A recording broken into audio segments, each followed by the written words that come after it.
Yes, 8th class science math chapter 5 coal and petroleum, कोयला और petroleum. We use various materials for our basic needs। हम अपने दैनिक आवश्यकताओं के पूरा करने के लिए बहुत सी चीज़ों का उपयोग करते हैं। Some of them found in nature and some have been made by human efforts। उनमें से कुछ जो है नेचर में पाई जाती है और कुछ जो है मनुष्य के प्रयासों के द्वारा बनी गई है। डज ये लिस्ट है, इसमें एक नेचुरल और मैन मेड की लिस्ट बनानी। नेचुरल थिंग कौन कौन सी जो हम यूज़ में लेते हैं और मैन मेड थिंग कौन सी है जो हम यूज़ में लेते हैं। Does this list include air, water, soil and minerals. क्या इस लिस्ट में हवा, पानी, मिट्टी और मिनरल्स शामिल है। Since all these are obtained from nature. ये सभी चीज़ें क्या प्रकृति से प्राप्त होती है या जो प्रकृति से प्राप्त होती है नेचर से, they are called natural resources. उनको नेचुरल रिसोर्सेज बोलते हैं। जो चीज़ें हमें नेचर से प्राप्त होती है उनको नेचुरल रिसोर्सेज बोलते हैं। Can air, water and soil be exhausted by human activities. क्या एयर, वाटर और सॉइल मनुष्य की एक्टिविटीज़ के द्वारा एग्जॉस्ट हो रही है, ख़त्म हो रही है, यूज़ में ज़्यादा हो रही है। You have already studied about water in class 7। आपने ये सभी क्लास 7th में वाटर के बारे में पढ़ चुके हो। वाटर के बारे में।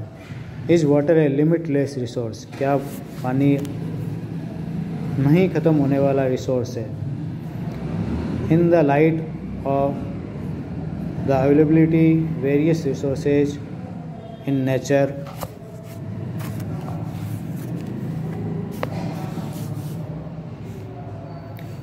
natural resources can be broadly classified into two kinds. In the light of the availability various resources, अलग अलग रिसोर्सेज की प्राप्ति के आधार पर नेचुरल रिसोर्सेज को बड़े रूप में दो पार्ट में यानी 2 काइंड्स में डिवाइड किया गया है। फर्स्ट है इनएग्जॉस्टिबल नेचुरल रिसोर्सेज और सेकंड है एग्जॉस्टिबल नेचुरल रिसोर्सेज। तो पहला inexhaustible. These resources are present in the unlimited quantity in nature and are not liking to be exhausted by human activities. Examples are sunlight, air. ये जो resources है वो unlimited quantity में nature में उपस्थित है और वो मनुष्य की गतिविधियों के द्वारा ख़त्म नहीं होने वाले हैं। ये हैं सनलाइट और एयर जो कभी भी ख़त्म नहीं होंगे। सेकंड है exhaustible natural resources. Amount of these resources in nature limited. In resources की मात्रा नेचर में लिमिटेड है। They can be exhausted human activities. वो मनुष्य की गतिविधियों के द्वारा एग्जॉस्ट होंगे, ख़त्म हो जाएंगे। Example of this resources are forest, wild life, mineral, coal, petroleum, natural gas etcetera.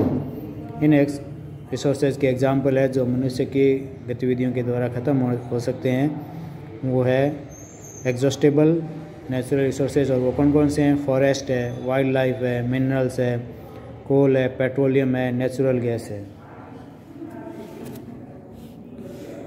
Assume that the eatables in the container represent the total availability of an exhaustible natural resource like coal, petroleum, natural gas.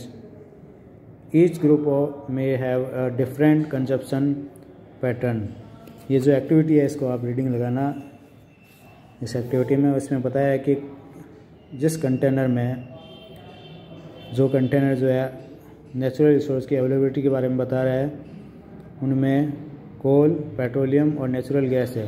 इस group में या इस समूह में different consumption pattern है, उसको अलग अलग लेने के तरीके हैं। Are the earlier generations of any group too greedy.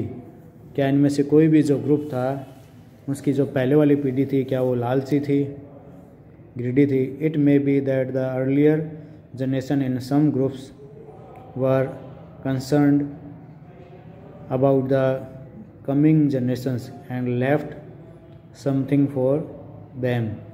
क्या उनमें से जो जनरेशन थी पहले वाली, उनमें से कुछ ऐसे लोग थे जो आने वाली पीढ़ियों के लिए कुछ छोड़ना चाहते थे, बचाना चाहते थे। In this chapter we will learn about some exhaustible natural resources like coal, petroleum and natural gas. इस चैप्टर में हम कुछ एग्जॉस्टिबल नेचुरल रिसोर्सेज के बारे में पढ़ेंगे, जैसे कि कोल, पेट्रोलियम और नेचुरल गैस है। These were formed from the dead remains of living organism fossils. ये जो है किससे बनते हैं? डेड ऑर्गेनिज्म से, मरे हुए जीवों से, यानी जिनको फॉसिल्स बोलते हैं, उनसे बनते हैं। So these are call non as fossil fuels, इसलिए इनको फॉसिल फ्यूल्स भी बोलते हैं। Coal, you may have seen coal और हर्ड अबाउट इट। आपने कोल के बारे में सुना होगा और देखा होगा। It is hard as stone and is black in colour. ये पत्थर की तरह हार्ड होता है और ब्लैक कलर का होता है। Coal is one of the fuels used to cook food. Coal एक ऐसा फ्यूल है जिसका खाना पकाने में काम में लेते हैं। Earlier it was used in railway engines to produce steam to run the engine. पहले इसको रेलवे इंजन में भी उपयोग में लेते थे, जिससे कि स्टीम बनती थी और उससे इंजन चलता था। It is also used in thermal power plants to produce electricity. इसका यूज़ थर्मल पावर प्लांट में भी किया जाता है, जिससे इलेक्ट्रिसिटी बनती है। Coal is also used as a fuel in various industries. Coal का यूज जो है दूसरी इंडस्ट्रीज़ में फ्यूल के रूप में भी करते हैं। About 300 million years ago the earth had dense forest in low lying wetland areas. लगभग 300 लाख साल पहले, 300 मिलियन ईयर पहले, ये स्टोरी है कोल की।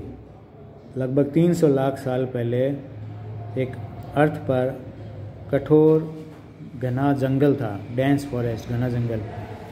इन लो लाइंग वेटलैंड एरिया, नीचे वाले गिले क्षेत्रों में। Due to natural processes like flooding, these forest got buried under the soil. प्राकृतिक कारणों से, जैसे कि बाढ़ आ जाती है, फ्लडिंग, ये फॉरेस्ट जो है ज़मीन के नीचे, मिट्टी के नीचे बरीड हो गए, दब गए।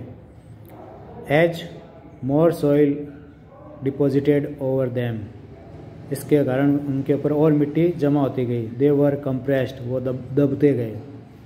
The temperature also rose as they sank deeper and deeper. Temperature भी बढ़ता गया जैसे कि वो जितना नीचे गहराई में जाते गए। Under high pressure and high temperature dead plants got slowly converted into coal. High pressure और टेम्परेचर के कारण मृत जो पौधे थे वो कोयले में बदल गए। As coal contains mainly carbon, the slow process of conversion of dead vegetation into coal is called carbonisation. जैसे कि प्रोसेस हुई, ये डेड जो वेजिटेशन था, मृत जो पौधे थे, वो कोयले में बदल गए। इस प्रोसेस को कार्बोनाइजेशन कहते हैं। जो प्लांट थे ना, वो किस में बदल गए? कोल में, कोयले में। इस प्रोसेस को कार्बोनाइजेशन बोलते हैं। Since it was formed from the remains of vegetation, coal is also called fossil fuel. ये जो है वो वेजिटेशन के कारण बने थे, इसलिए कोयले को फॉसिल फ्यूल भी कहा गया। A coal mine is shown in figure 5.2। ये कोल माइन है, कोयले की खान। When heated in air, coal burns and produces mainly carbon dioxide gas. जब इसको हवा में गर्म किया जाता है तब कोयला जलता है और कार्बन डाइऑक्साइड गैस बनती है। Coal is processed in industry to get some useful products such as coke, coal tar and coal gas. कोयले को जब इंडस्ट्री में प्रोसेस किया जाता है तो कुछ यूजफुल प्रोडक्ट बनते हैं, कोक, कोल, कोल टार और कोल गैस।